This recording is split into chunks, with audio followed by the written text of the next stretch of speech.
Welcome to Easy Peasy Books, From Author to Authority, the lively and engaging podcast for business professionals who've always believed they have a book in them. I'm your host, Gillian Whitney. Join me as I chat with authors and industry experts from all around the world to explore simple strategies to write, publish, and leverage your business book. Whether you're an entrepreneur, executive, or an employee, this podcast is for you.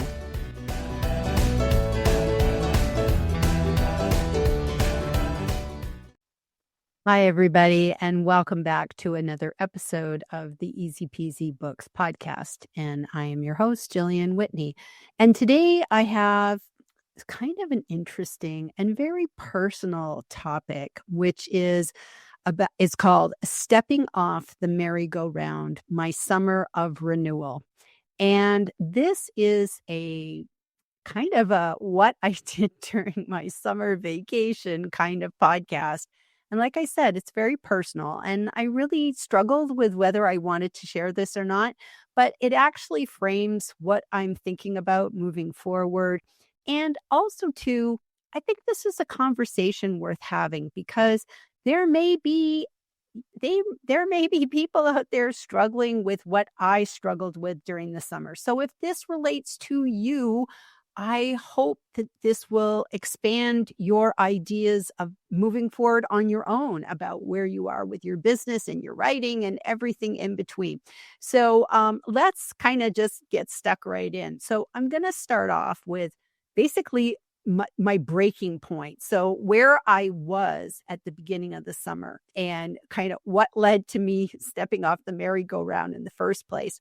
So essentially what happened was I had in the spring, I did a huge relocation, moving my entire world from Las Vegas, Nevada to San Antonio, Texas, and moving everything that I had.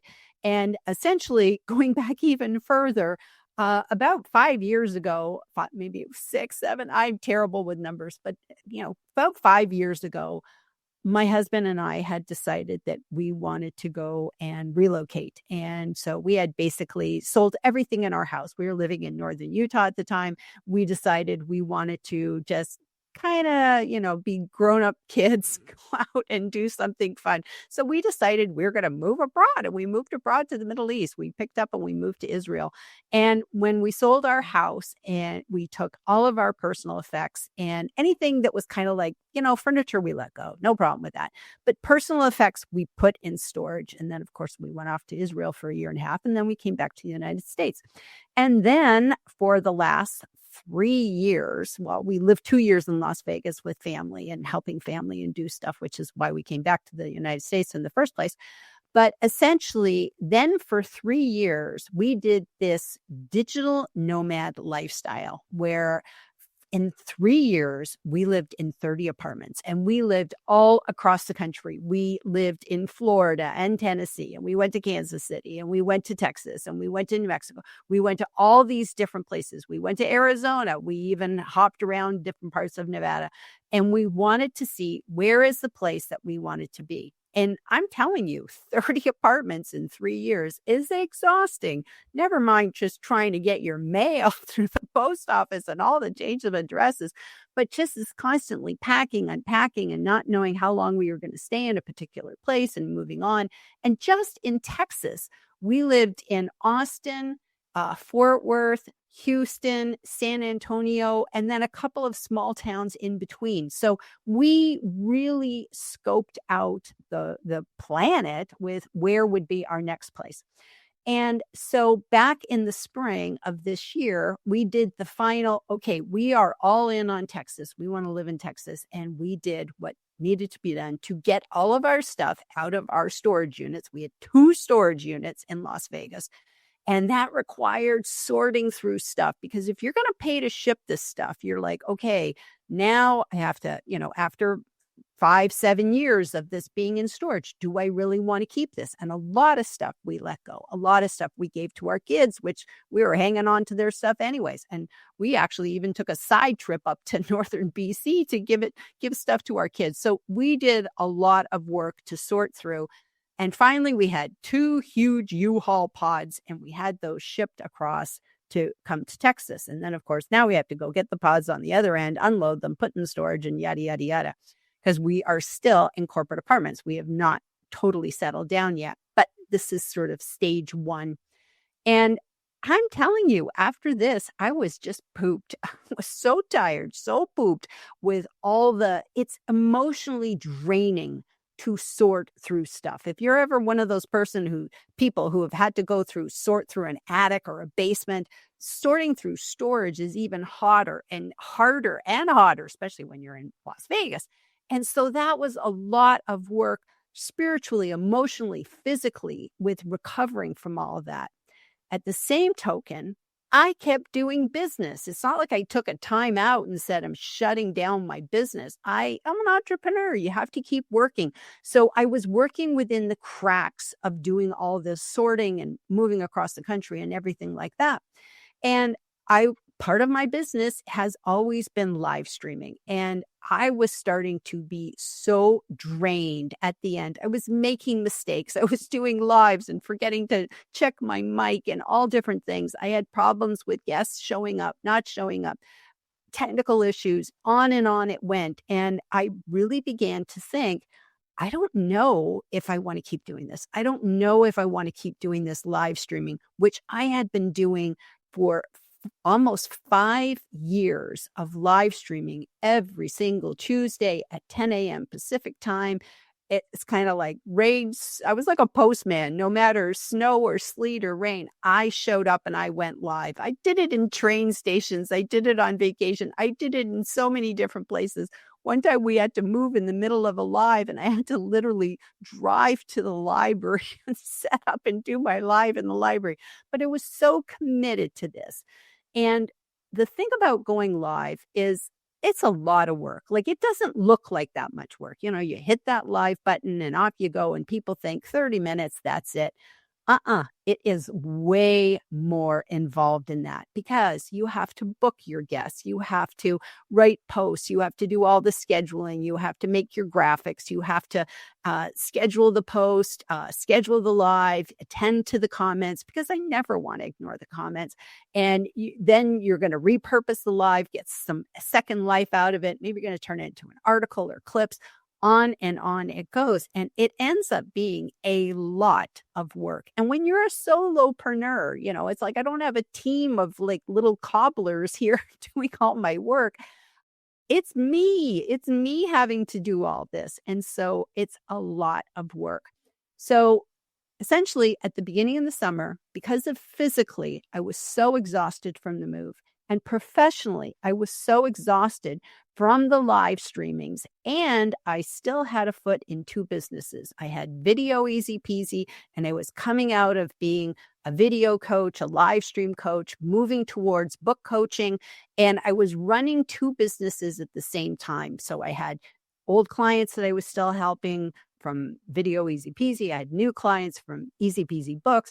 And that was draining too, because sometimes when you try to ride 2 horses at once, which is when you're trying to run 2 businesses, it's exhausting because you feel like you're not really doing either one well. It's like you're just you're getting by, you're helping people, you're doing really good, but it's like you're confusing your market, because they're just like, I don't know how many people would say, I didn't know you're doing book coaching, because your company still says Video Easy Peasy. So if you confuse, you lose. And that's what I found. So I thought, I need to take a step back and look at my business processes.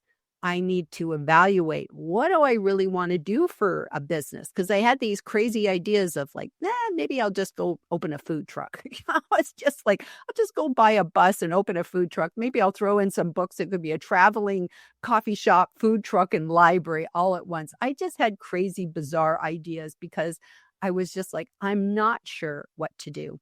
So I decided I would give myself permission to step off the merry-go-round and actually have a summer vacation. I don't know when's the last time that I took time off. And I still worked. I still did events. I did podcasts. I was still involved with, marketing marathons and all sorts of other things. I still participated. I did a couple of paid sessions. I did free sessions. I continue to, do my own podcast from the vault. So that was a lot of work too, is like going back and listening and figuring out what different lives would be good that I really felt were relevant for authors. So that took a lot of work to do as well. So it wasn't like I was just like, okay, I'm just going to go to the beach for 2 months. I just took a break from the live streaming aspect of my business. And so this is kind of some of the lessons that I went through as I was going through. And really, the big question for me was, what do I want to do? Do I totally want to go all in on book coaching, or do I want to hybrid it? Do I want to go get that bus and just go off and have the coffee shop with a few books in? What exactly do I want to do? And so here's what I did over the summer. I decided it was time to sharpen the saw. And if you find that that's a familiar title, where have I heard that from? It's from Stephen Covey's books, The 7 Habits of Highly Successful People, which is a fabulous book. And I highly recommend everybody read it. By the way, side note, this book is available right now on Prime Reading app for free. So if you've never read it, read it. If you don't buy it, just go to your public library and get it. There's so many copies of that book out there. And I found that going back and rereading that book really gave me a time out to reflect. What are some of the things? Because, Stephen Covey kind of goes through different aspects of, what we need to focus on. And sharpening the saw comes from a story where he sees this guy. He talks about this metaphor of a guy in a forest who's trying to saw and saw and saw and saw a tree, and he's not getting anywhere. And it's because the axe is dull. And I went, that's me. I am running, racing, running, but I'm never taking time to sharpen the saw. And so I then became very purposeful about my summer. What was I going to do over the next 2 or 3 months? Because that's kind of the time limit I gave myself. And it was July, August, and September that I took off. And I decided I needed to read. I needed to relax. And so that I gave myself permission to read as many books as I wanted to. Some were fiction, some were nonfiction. Sometimes you need fiction because you just need an escape. You need to go out into another world. And so I needed to do that. But I also read a lot of nonfiction. So Stephen Covey's 7 Habits was sort of at the top of my list. And I knew I needed to make some changes. And one of the things he talks about is physical renewal, which is getting outside. And that's what I proceeded to do. I started going on walks, even though it was really hot here. I got up early and I would walk at night, or walk in the morning, or I'd walk late at night. I started going to the gym on a regular basis, and that's always good exercise, getting out and having an actual routine. And I found I got to work out first thing in the morning, because if I don't work out first thing in the morning, it just never gets done. So I began making that commitment to myself that I needed to take care of my body. But also, too, I needed to be by trees. I needed to get out and hear water and be by trees and go for walks in different places. And that renewed my spirit. But also, too, sometimes I just needed to go sit on the patio and blow bubbles. And, it sounds like such a silly thing. But literally, when you pick up a bottle that has bubbles and you start blowing it, you know what happens? You actually breathe. You slow down. Just the very fact of blowing those bubbles actually calms you. So truly, if you're ever in a situation where you're like, your anxiety is through the roof, I give you permission to go to the store and get yourself a thing of bubbles and sit outside and blow bubbles. And you will notice that you just breathe. It's so wonderful to do that. So then, of course, the mental renewal was reading everything that I could get my hands on. And sometimes I like to go back and reread fiction books. I read a lot of new fiction books, and usually my fiction books are always about bookstores and libraries and, somebody having a wonderful thing. I read an amazing book. I think it was called The Salt Path, and it was about this couple that went and walked this path, across England. And it was just like, oh, no, I want to do that. But they were just great ways to escape. But I also reread a lot of books that are very meaningful for me. And one of them was Viktor Frankl's Man's Search for Meaning. That is a hugely, hugely impactful book, because when you read about, Viktor Frankl was a Holocaust survivor. And when you read about what he went through, and, one of the things that just happened to him was losing his manuscript. And, I can relate to that. I'm going to tell you a story about that in a second. But that idea of like, you're going to the concentration camps, and you're worried about you're losing your manuscript. Only another author would get that. It was just like, oh my gosh, to lose your words. But there was a happy ending in terms of he actually was able to write his book, and his book was even better. His book was even better. So, that was a whole thing in itself. But just reading books can be amazing. So I read a ton of books over the summer, and just highly, highly recommend it. And then sort of that social, emotional renewal was I spent the summer reconnecting with people. I actually took time to have Zoom calls with people I haven't heard in a while, heard from in a while. And a lot of people, it's like, I found their lives weren't in a good place. I reached out to them and I'm like, hey, I haven't seen you around on LinkedIn. What's been going on? And they're like, things haven't been good.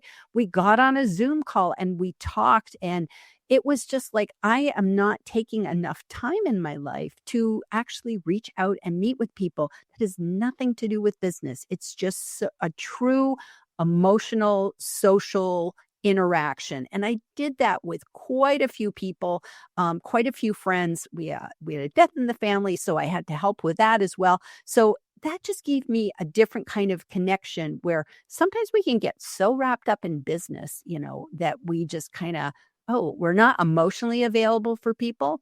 And I kind of felt like I was getting there, that I was just so busy that it was like, I don't have time. Maybe it's your birthday. I'll stop for your birthday, but that's it.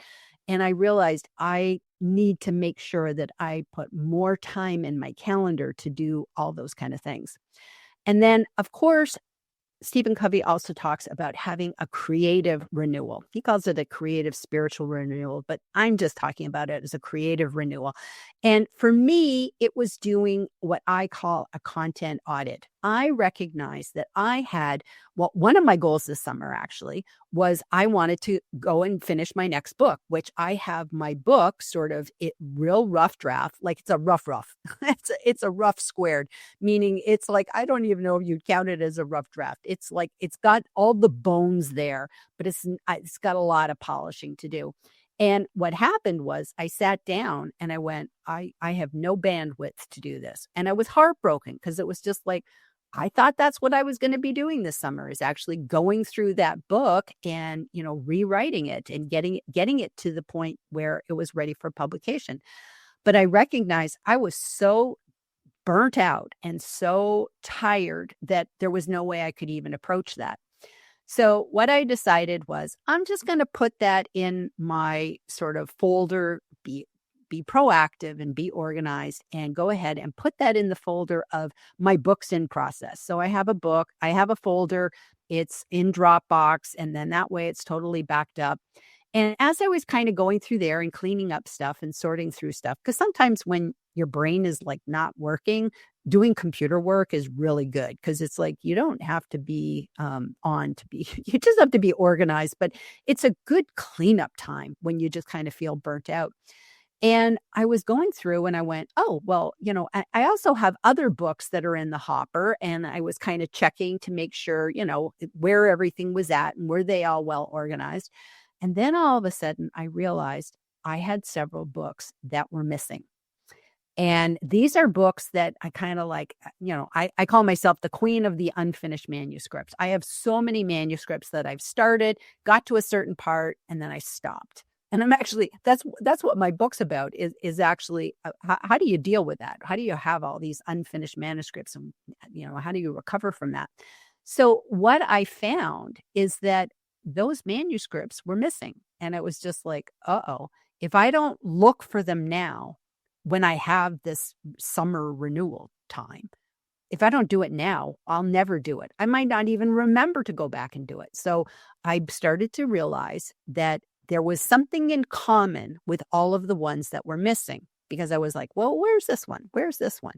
And I realized that they were all of my Scrivener files. Now, just in case you're not aware of what Scrivener is a writing software program. I bought it years and years ago that helps you to write your book if you feel like you want something a little bit more powerful than Microsoft Word. And it allows you to put your ideas in and your research in. So it's kind of like a document management program for writers. And I bought it with the best of intentions years and years ago. And what I found was it was too technical. Like it was just like I needed a whole course to understand this. So I would get in and I'd start writing, and I knew it was like I'm using like 2% of what this program can actually do. It's so powerful. It was actually beyond me to take the time to really learn how to use it. So, I hobbled it together. Most of the stuff I wasn't really using. And for the most part, I was just really writing my manuscripts in it. And it's like, for all intents and purposes, I should have just used Word. But I wanted to it was one of those things where you're like, I'm buying this because I'm really committed to writing a book. And who doesn't relate to that? I'm going to get this course because I'm really, really committed. And so you feel like if you spend a lot of money, you're really going to, make that happen. So anyways, those were all of the files that were missing. And I went, okay, where could they be? So of course I'm searching through all my computers and I can't find them, and I can't find them in Dropbox, and I can't find them in Box. But what I found is I found the backups. So I couldn't find the original files. They had just somehow floated off the planet. But I found the backup files, and I went, okay, well, that's the good thing of working with Scrivener. Every time you open it, you create a backup files, and your backup files, they were in Box, and Box is kind of like Dropbox. It's an online storage place. And so okay, great. I'll just use the backup files. Well, then I found in order to use the backup files, you have to actually go through, and you have to now go and have the software to unback, to basically recover them. And the problem was I didn't have the software anymore. So it was like, how did I lose this? How did I lose this software? And then I remembered about 2 years ago, I had a computer crash. My MacBook Pro crashed. And I took it to the Apple store, and they were like, no problem, we'll fix it. You did a backup, right? And I was just like, no, because I'd been working so hard. I hadn't done a backup. And it ended up, they had to reformat. They had to actually put in a new motherboard and hard drive and this and that. And for the most part, I was not affected because most of my files, almost all of my files, are always in the cloud. It's just the applications are sometimes on a computer. And so I think one application in particular, Camtasia, is always on my computer. But again, that's all backed up. So that was no problem. But when I had when I got that all done and we put back all my applications, I forgot to put back Scrivener because I hadn't used it for years. So I'd kind of totally forgotten about it. So now it was just like, okay, how do I get Scrivener? So go back, find it, call the people. Could I still use my key, my license that I paid for years ago? They said, yeah, but you're kind of behind, but it's okay. So long story short, I was able to reinstall the software. I was able to take those backups, open them, extract the files, put them in Word documents, and sort out the content. And it made me realize that it's like This kind of stuff needs to be built into your processes. You have to have time for backups and technical issues. And so that, again, was a great lesson to learn, that it's like you can't wait for a catastrophe. Things can always happen. So you have to be organized. You have to know where all your documentation is. How are you backing things up? What programs are you using? And yada, yada, yada. So that was a huge, huge lesson to learn. So last but not least, I want to talk about my business pivot, because after this whole summer of relaxing, recharging my batteries, and kind of now I feel good. I feel good. I no longer have dreams of the food truck with coffee and books. I'm actually okay about about what my business is and what I want to do. But what I decided is I am 100% all in on business book coaching. That is what I want to do. I want to help people write, publish, and market their business books. I feel there is a need for this, and that is what I want to do 100%. And so, with that commitment and no longer wanting to ride two horses, I had to let go of my old LLC, Video Easy Peasy. Video Easy Peasy was based in Nevada. Makes total sense. It was coming up for renewal. I stopped the renewal and let go of that. And so that business has been extinguished.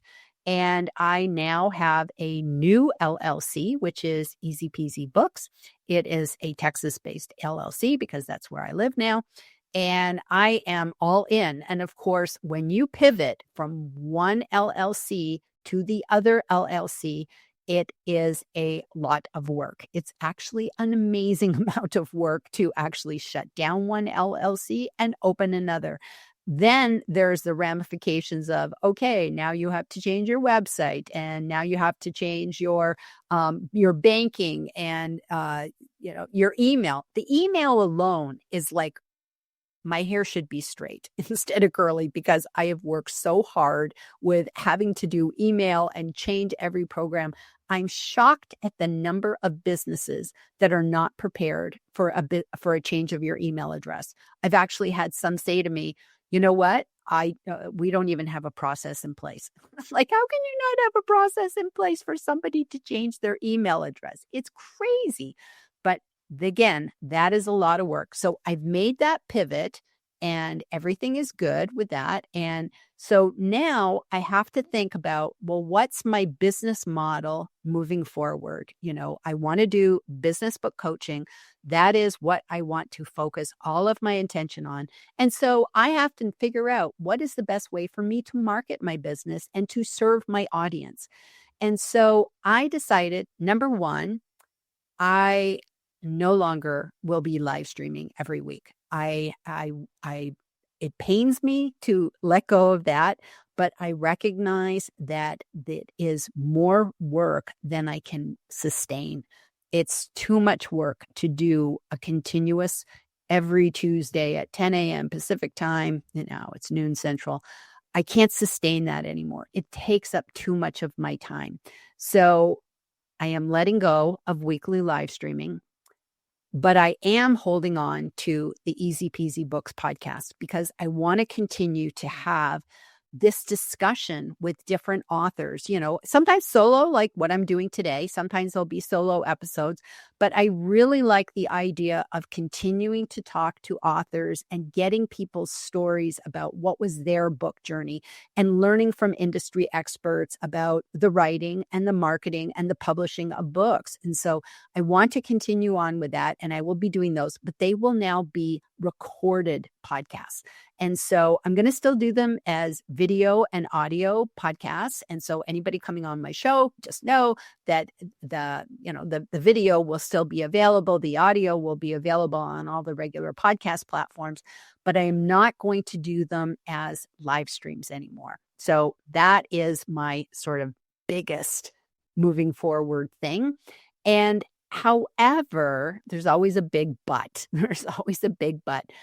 I don't want to let go of live streaming 100% because I still love that engagement you get with an audience when you're live streaming and you're open and available for questions. And I understand that publishing a podcast is always just, I'm pushing out the information, whereas a live stream, you're actually having a conversation with people in the audience. And so I really thought long and hard on this, and I decided I wanted to keep this element in my life, but I can't do it on a weekly basis. So what I decided is that I would do it on a monthly basis, and that instead of calling it Live with Gillian and Friends, I want to call that LinkedIn for Authors. And so these live streams will be on LinkedIn, and I will be, again, working with LinkedIn experts who will talk to us about using LinkedIn as a marketable tool for your book. So that's kind of being a micro focus now about, if you are an author and you are using LinkedIn, what do you need to know to be successful on the platform? So that's what I'm going to do these on. I'd like to make these more of a masterclass than just a 30-minute quick live stream, because these are not going to be part of my podcast. This is a separate entity.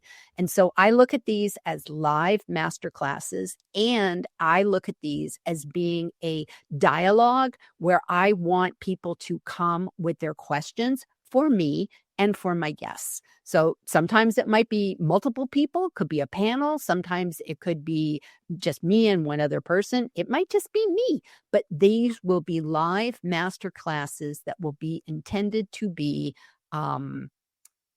engaging and a conversation, a dialogue. So I hope that works. And I'm giving myself permission that if I feel like this doesn't work, then after a couple months, I'll kind of fall back and regroup and see what I want to do with that. But I know that I want to do this at least through the end of 2025. And if it's going well, I'll continue on to 2026. And I'm not going to hedge myself into a particular day and a particular time, because I think it really depends on the schedules of me and my guests. So I think that's sometimes you have to just be flexible about that, and, just lead with your heart. So I wanted to kind of leave you all with some final words today, that sometimes the most productive thing that you can do is to rest. I think of it as our cell phones. They need to sometimes get plugged in and recharged. And there is nothing that is worse, excuse me, there's nothing that's worse than picking up a cell phone and being tied into the wall, and you're trying to talk into the wall, and you're trying to recharge your cell phone at the same time. And you're like, I'm on 13% and I'm still trying to have a conversation and read my Twitter and, everything else all at the same time. So I think sometimes we have to, plug our phones in and let them recharge, or our computers, but most importantly, ourselves. Sometimes we have to step back and hop off that merry-go-round and just say, what is working for me in my life and what is not working for me?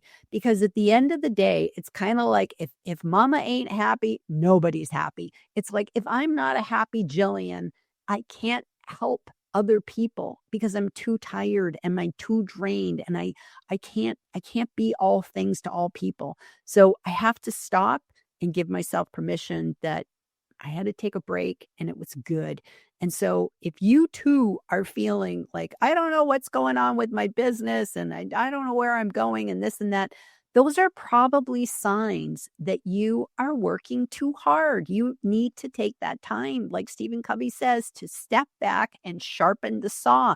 Because once you sharpen the saw, it might only take one or two to get that tree cut down. But if you're dealing with a dull saw or a dull axe, it's like it's going to take you a lot longer, and you might never get that tree cut down. So I hope this has been of value for you all today. Me sharing my personal story, But I look forward to our future episodes of the Easy Peasy podcast. And then, of course, the once a month LinkedIn for Authors live streams. And thank you all for listening to me today.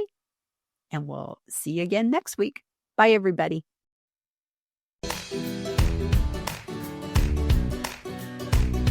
Thank you for tuning in to this edition of Easy Peasy Books, from author to authority.